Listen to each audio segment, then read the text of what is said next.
Hi guys, so today I'm going to cover the basics of contact juggling, and by basics I mean the cradle and a small explanation of how to do a windshield wiper and butterfly, but I will do a full lesson on those in the coming weeks because this is definitely the most important part of contact juggling.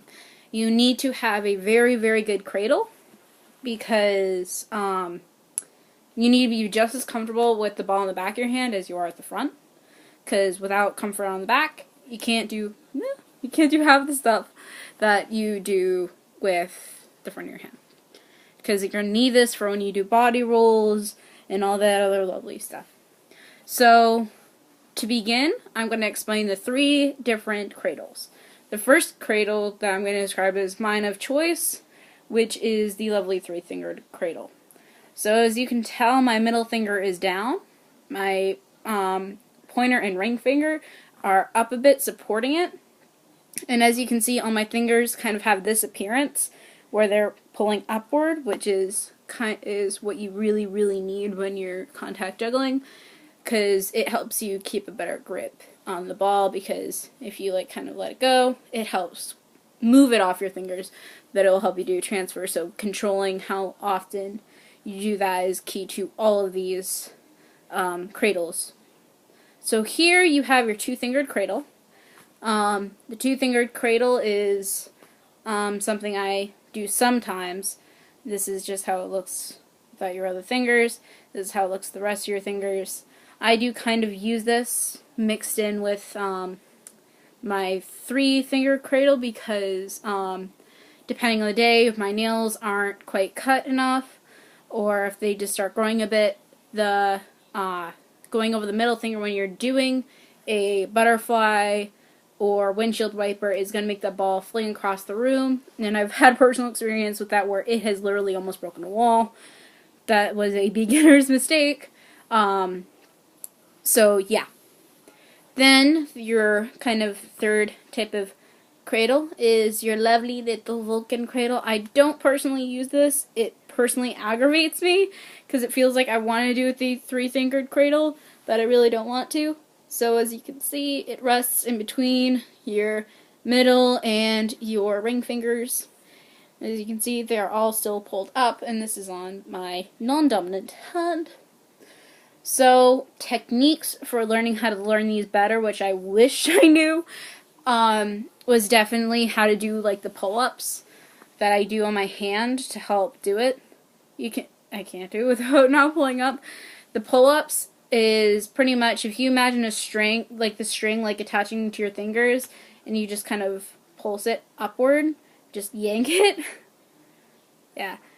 It takes some time to learn, and you kind of learn to keep your finger straight. So if you put your hand, say it's on a table, you want to pull it away from the table without physically moving your hand, and that will help teach you how to do the lovely assistance with your cradles and transfers. So, for how to get a very good cradle is to move it around in circles, making sure you can compensate for when it moves and when you're moving. You can start off with just a small, slow circle like this, and around, and the other way. Or you can do another thing that I like to do, which is toss it between the backs of my hands. I like to go outside when it's nice and warm over here, and I toss it as high as I can and catch on the back of my hand. Now when it comes to contact juggling, here's the thing. You have to choose the ball you use.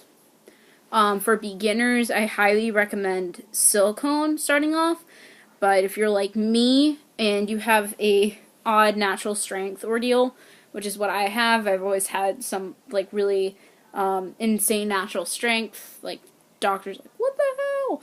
So I use the acrylic because it's very noticeably heavier than the silicone, but the silicone I believe are a lot cheaper than these things. I will admit, if you can't see through, there are some scratches, but this has been through hell of Girl Scout camping, school and everything, because I take this into school and I teach some kids how to use it sometimes, and it's a lot of fun. So if you're not going to be really big into contact juggling, I recommend just doing your cradle, because it's a cool party trick. Impresses people a lot. People are like, oh, what are you doing? You look like David Bowie. Or, well, that's only if you have the right kind of people around you. Obviously, if you have the wrong kind of people around you, they're not going to be like, David Bowie! In that case, you should probably get new friends. So, if they aren't reminded of the Babe, then you just don't be friends with them anymore. Anyways, I got this contact crystal off of Amazon. Amazon has great contact crystals, but I'm looking if anyone wants to, for me to represent them. I'm more than happy to sponsor anyone willing to have me sponsor them. And if you guys want, I will be doing live feeds on my Instagram, and I will be taking DMs at that time. I take DMs anytime. If you want me to review how your cradles are, to help you out with your cradles, and all that jazz. I will hopefully see you next week when I go into how to do lovely transfers and how to do the butterfly and windshield wiper. In the meantime, remember to like, comment, and subscribe.